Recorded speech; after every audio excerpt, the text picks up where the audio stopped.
Hello and welcome to Canopy, the show where I attempt to make just about everything from the ground up. If you are just tuning in and joining me on this journey, I am in the beginning stages of the series I'm calling Don't Wake the Dragon. It is a dragon-shaped she shed on wheels. I'm doing this whole series vlog style because honestly there's really no other way to get this to really work. This whole beginning part is not individual projects, it's just one giant exterior that I'm working on, and then I will be eventually getting into furnishing the inside of this sculpture. I will post the links for the introduction to this series in the description so you can check that out if you happen to miss it. But this is basically week 2 in the process of the construction. So today is August 2nd, and I ended last week's vlog on a Thursday. I was preparing for a gathering that I was going to have here. It's really hot today. Give me a second. And I screwed a piece of plywood to the top of the base piece to use as a service center. But I also really wanted to test the structure because I was concerned about that bit of overhang on the sides. And I have to tell you, that thing was a beast. It did really great. I know in the beginning when I was first erecting those sides, I felt like it had some weaknesses. But with that top on, it kind of locked everything into place. People were moving around that thing all night, leaning on it. There was tons of stuff being put on top of it food-wise. And I realized that that middle piece of plywood that's in there is not actually going to stay. Oh my God, the noise! But it did give me a lot of information. I was able to figure out that it's going to be perfect the way it is. Now the other thing that came of the gathering is it was a gathering of creative people. So I got a lot of feedback. I was not intending on it turning into that, but I'm thankful for that. And there are a couple technical issues that were brought up that I just didn't think about. One of the things was venting. That I did think about, and I was trying to figure out where the venting's going to go. I mean, definitely I could vent through the eyes, but that might be a very far off area of airflow to get to. Maybe it means I install some kind of fan intake up in the head somewhere that blows the air out, and it could actually suck the air and blow it out of the mouth. I don't know. That's an idea. I was toying with solar panels, the idea of getting solar panels and maybe putting them at one of these top facets up here. If that's the case, then maybe there would be some kind of ceiling fan. I don't really want to disrupt the patterning at the top. It is possible maybe that the venting has to be done a little lower down. Maybe the venting ends up being somewhere here in the base, maybe venting somewhere in the door. So venting was something that was brought up as one of the things that the model doesn't show. The other major thing though was the stained glass panel. Now, I really have had my heart set on this being stained glass. If it was going to be resting in one place, it wouldn't be an issue. However, if this thing is to ever be transported and rolled out anywhere, it was brought to my attention that the stained glass would be problematic because the windows themselves would be really shaky with the movement and the vibration of the road. The glass could potentially fall out of the windows and break. So I have to address this problem. I really do not want to use plexiglass because I do not like the aesthetics of what plexi looks like. I'm already using resin. I really don't want to be adding plastic to this thing if I don't have to. I literally stayed up that night. Half the night I was like tossing and turning and couldn't sleep, and most of it is because I couldn't shut my mind off with trying to find a solution to how I was going to fix the stained glass problem. And I think what I'm going to do is expand this tree, because that was always going to be wood, expand it a little bit wider and have removable panels. So I will have to fit gaskets into the inside of this so that they stay waterproof, and then somehow encase each of the glass components in something that could be screwed in and gasket fitted and then removed so that I can remove them, lay them down safely for transport, and then screw them back into the window wherever they go. That's what I'm leaning towards now because it's the best of both worlds. I still get to have the glass element, but I'm also addressing the situation of it being on the rocky road. Today I edited the first introduction video, and just a correction, I said I've been working in the traditional stained glass using copper foil, and I know that that's not the traditional method. Leading, actual leading, is the original traditional method of using old school lead, which is what I need to learn how to do. I've been using the more modernized version, a solder. There is still lead in it, but it's a tin lead cut for less toxicness, and it's using a copper foil, which is much easier to use than the leading. However, that method is only for interior use. That's the method of stained glass that I am familiar with. The lead process, the old school leading that they did for like cathedrals, lead glass in Victorian houses, is lead frame done, and that's the type that I need to learn how to do because that would be the waterproof version. For today, as it is Tuesday, I need to take apart the top piece of plywood off of the bottom half of the trailer, and it is super hot today. So I am going to be spending the rest of the afternoon just for today, bondoing the holes. I've made a decision. I'm not gonna glass. I'm gonna bondo and paint. I want the green color in there for the contrast against the black dragon, number one. Number two, I'm already at a lot of money on the epoxy. I don't know how much I'm gonna really need for the top. To glass the bottom, I'm probably looking at about $300 to $500 to put the glass, the resin at the bottom and the fiberglass. I already spent the money on the gallon of the green exterior paint. The pieces of plywood are 1/2 inch thick. It's not necessary for stability purposes either. Alright, I am done messing around with the Bondo and switching to house spackle. This stuff obviously is not a chemical reaction, but it says it'll be okay outdoors as long as there is not going to be rain within the next 24 hours. The enamel paint is super thick, so I think I'm going to risk it. It should be okay. In the event that something should happen, it won't be till a few weeks into this being out here in the elements, but if there should be some issues with this stuff not holding up, it'll only be in the areas that the screw holes were, and I can go back with some other putty with the Bondo, resand those areas, and repaint. But for today, I have got to get on with it. I only have a week and a half before I go back to work. Yesterday I was not feeling 100%, did not sleep well. So again, I don't know. I haven't had really good sleep in the past week and a half with the cats being sick and just a lot going on. Yeah, I'm just gonna go with what I have on hand because I don't want to make a run right now. I'm not gonna tell you that I went to Disneyland for lunch, procrastinated some more. She's throwing up again. Oh, poor mama, little ma. I don't know what's going on. I don't care what anybody says. Fur babies are much more difficult to have than human babies because my babies can't tell me what's wrong with them. And at least, after a certain point with human babies, they can tell you and communicate with you. Mine can't. And it is a really scary feeling, which is why it's been days of restless sleep for me. This is the other cat, Victoria, who has been throwing up all day. Emma has had a wound on her hind and been coned and has been incredibly needy all of last week, and fortunately past couple nights have been better. It's just been some restless nights with my fur babies.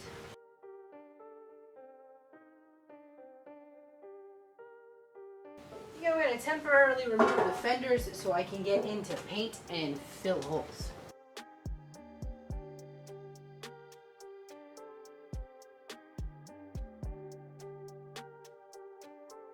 Alright y'all, it is early morning and this stuff is dried overnight, and it's gonna be some labor. I'm gonna hit it with the palm sander. I got a 120 grit on here. That should be enough to knock it down. If it feels too laborious and it's gumming up the pads, I'll switch down to an 80. I think the paint is thick enough because it's this enamel based paint to go over an 80 grit anyway, so I'm not gonna go crazy trying to buff this out to a high finish.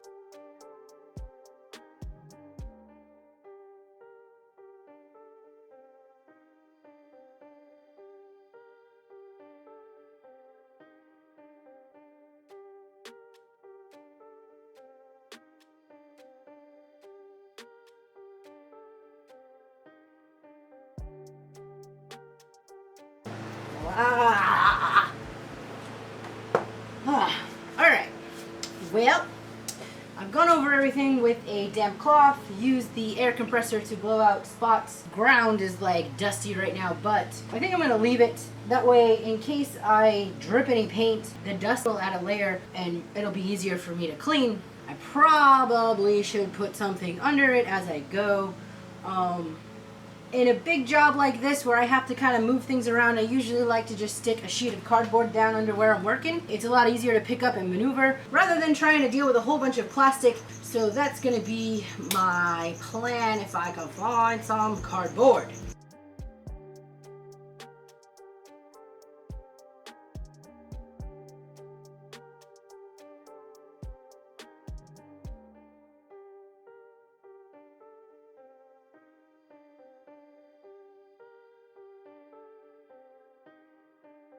Alright, starting round 2, hopefully, I'm all in the shadow.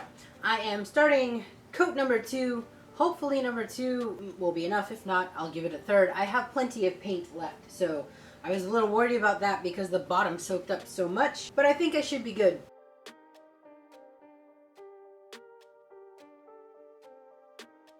So the thing I'm really looking for here is for the grain to disappear, and that's how I'll know that I got this on thick enough. Back in when I used to build pedestals for galleries days, sometimes the filler doesn't always take 100%, and what I used to do is throw the first coat of paint on after I did sand and then go back and hit it the spots that need an extra fill and then give it another coat. There are a couple gashes here and there, and if this paint isn't thick enough to do that, then that's probably going to be my next move after this second coat, to go in and just spot treat some of the areas that there's chipping and bits that haven't fully filled in.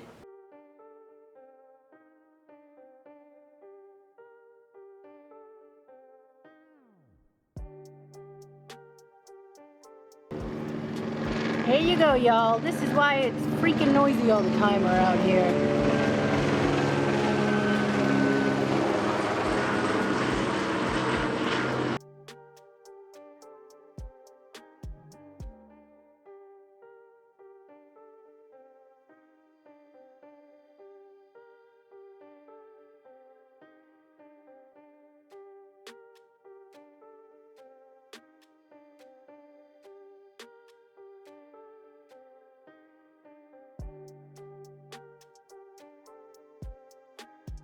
Honey, what is going on?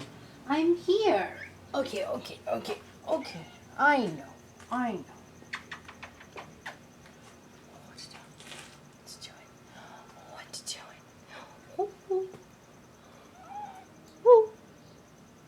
Okay. Yes, I know. Why are you? What's going on? Do you want to go up here? Go ahead. Now I'm going to put those back. What you doing? I'm covered in your hair now. Hi.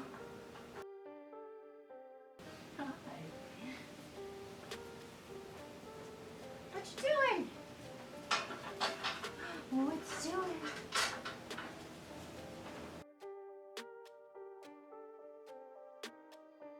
Okay. You're very needy today, Mama. I'm happy that you're healing. Yes.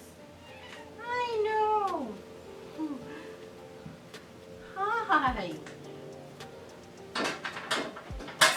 Alright, I am really happy with the outcome of this finish. It is only 2 o'clock in the afternoon right now, and I still got a couple hours I could do some work on, but I don't want to mess with this right now. I need to let it fully cure. The next move is applying the top, but the top is tailored to the footprint of the dragon. So there will be an overhang, but I only want the overhang where the footprint of the dragon is in the shape of the dragon base. I need to go back to the model and start dealing with measurements so that I can transfer that shape. And because the model is quarter scale, all of those measurements are going to have to get multiplied by 4 in order for me to map out what it's going to be from the template, the cardboard template, to the actual plywood. I'm going to spend some time in the shop doing that. Ultimately, this piece right here is going to be the footprint of what goes on over there, but when I made this, the hole that's going to get cut out is a little bit off. I have this little chipped corner.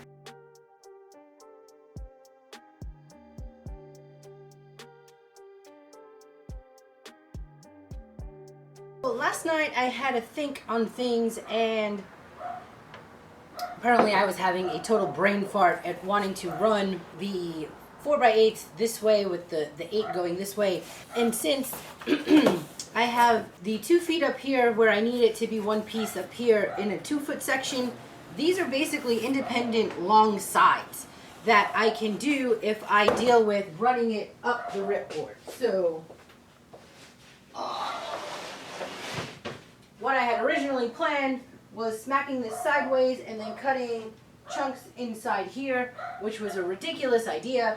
I'm now going to get my pattern in the vertical, so I should have 1/2 of this piece. This gives me a lot less pieces on the topper, because all of this would be one piece, and all of this from here down will be one piece, and then I only have this one top section to be one piece. It's gonna save me a heck of a lot of plywood, and it'll be structurally a little bit more stable. I'm probably gonna start with the easy side because that just seems like the thing to do. I think the best way to go about doing this is lay this sheet over the top of the trailer. I'll have that flat surface to deal with my measurements. Good thing I saved those little stilted things because I can kind of prop them under this sheet while I'm working.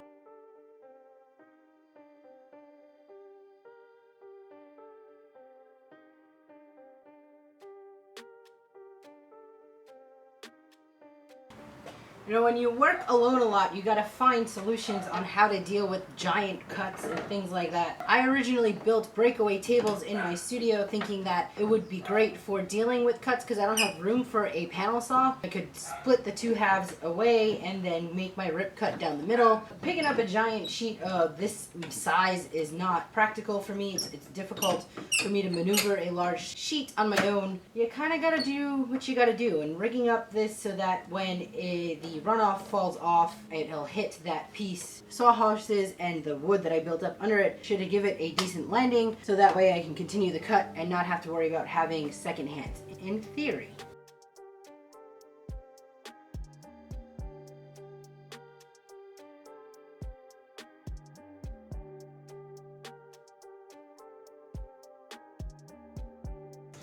Alright, I got my pieces rough cut down, and I was going to start with the easier side and mark those out, but I figured getting the 3 pieces to the rough cut so that I only have to put in the angles was the better way to go. And it is about 11, and even though I have had boatloads of coffee, I can feel that, like, you know, I have a certain number of good hours to focus and deal with things like measurements and stuff versus like busy work. So I'm going to start with the more complicated board and deal with marking this one out. The first edge, this little tiny bit, is 3/4 of an inch. And that 3/4 of an inch, whatever that cut is actually just going to be the thickness of this edge border.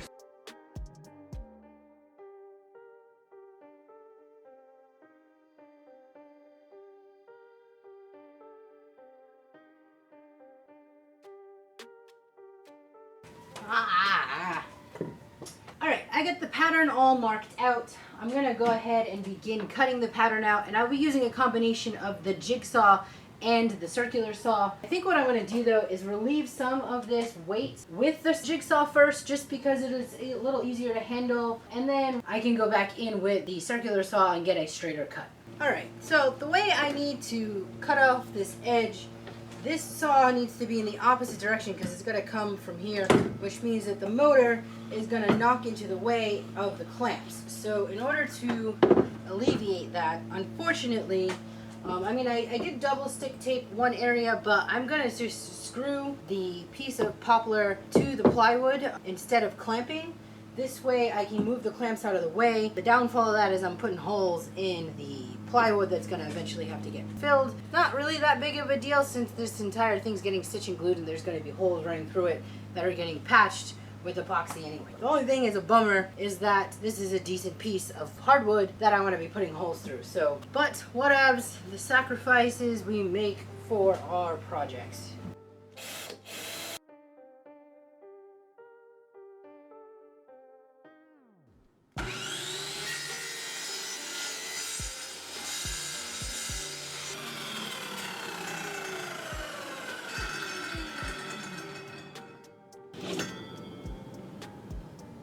Damn it!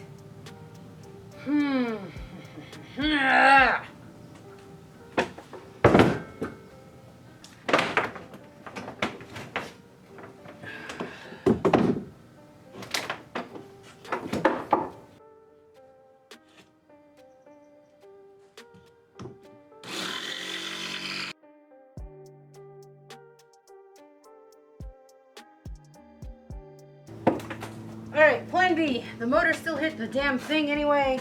I am going to move this to the line, and I am going to take a router and flush trim.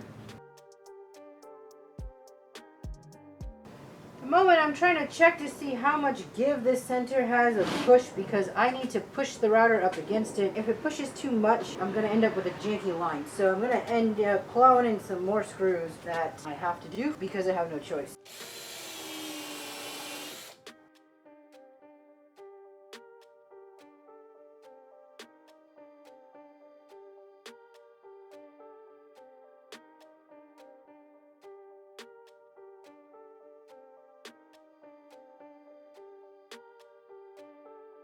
Change my shoes. My new Vans have come for work and I gotta break them in. These are for my campus shoes. I have green ones coming that match the theming of this dragon that I'm really excited for. So yeah, I'm gonna go back to work.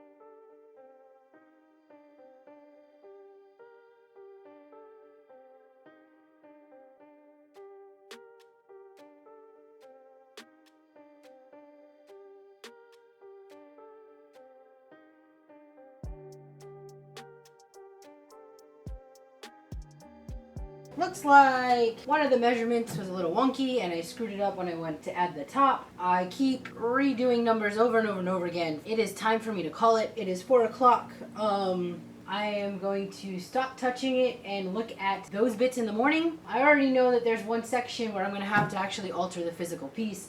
It's either that or recut an entire, this whole piece completely over again. Fortunately, a part of the model that I have created myself, it was the front paw that never existed that was there to hold the head. I can adapt it any way I choose, and as long as when I make the top panels, go off of the measurements that are on the piece itself, I'll be fine. I'm going to clean up a bit so that I don't leave tools out overnight, and then I'm calling it.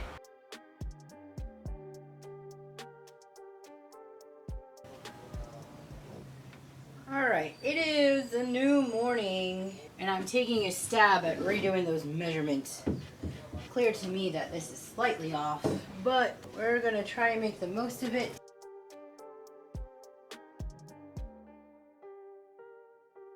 Oh, it's 3/4. Whoa, maths are not right today. Alright, I think I got it nailed down. It is what it is.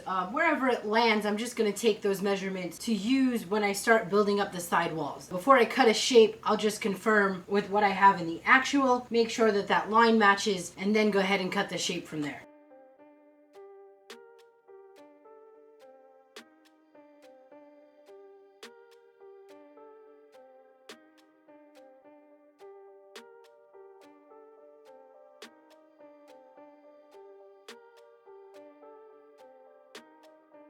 So I got a gap here I need to fix. I'm just going to cut a sliver of some plywood and get it in this little spot.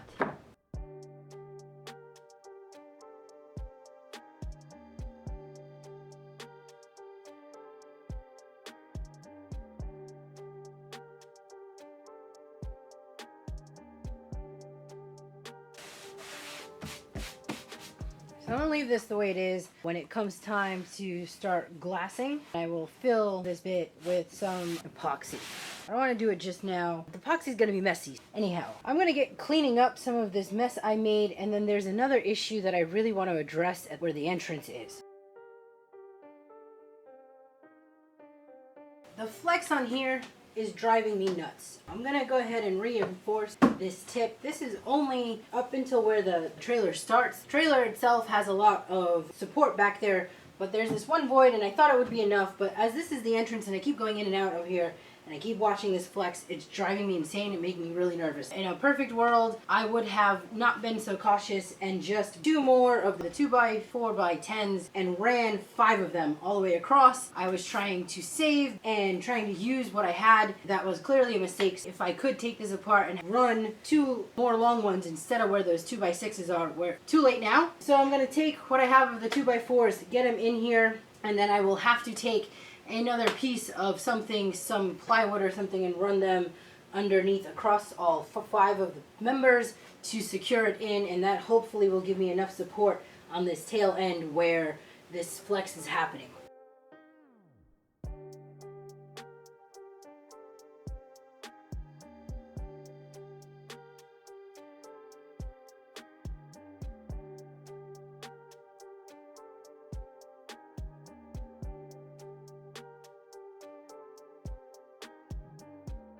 So I'm going to be throwing this piece underneath here and screwing it to all 5 of those members, and this will lock this in and really make it solid. But before I do that, I need to paint this with the green exterior paint so that it's good and weatherproofed.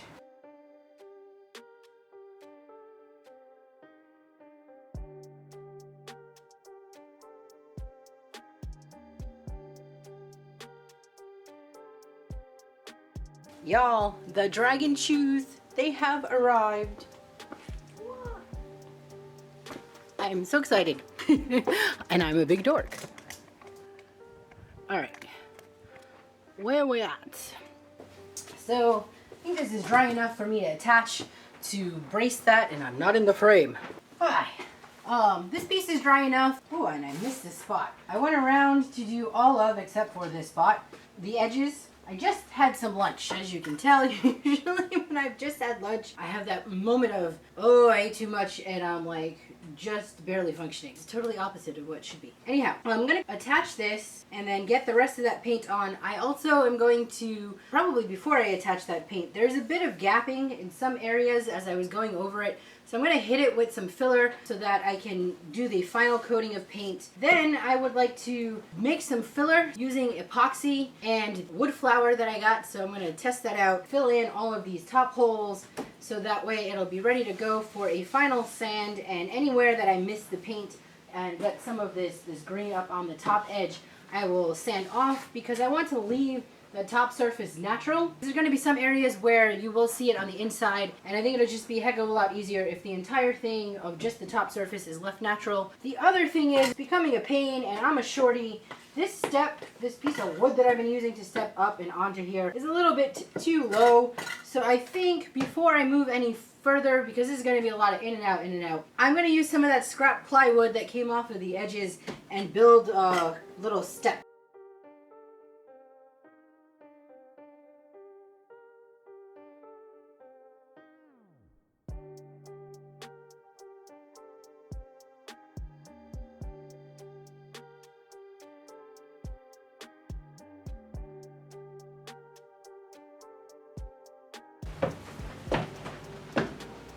Ha, much better, much better.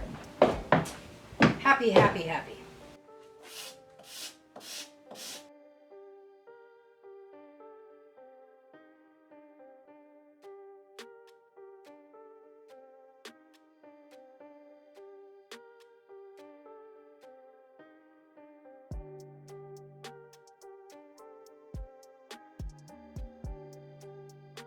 The second coat of paint is done, and I have mixed up some epoxy wood filler to fill the top holes where it's going to be left natural. That's going to cure completely overnight. The last thing I have left to do is to build a set of stairs that will go here with some of that leftover plywood. So I'm going to get on doing that. Yeah.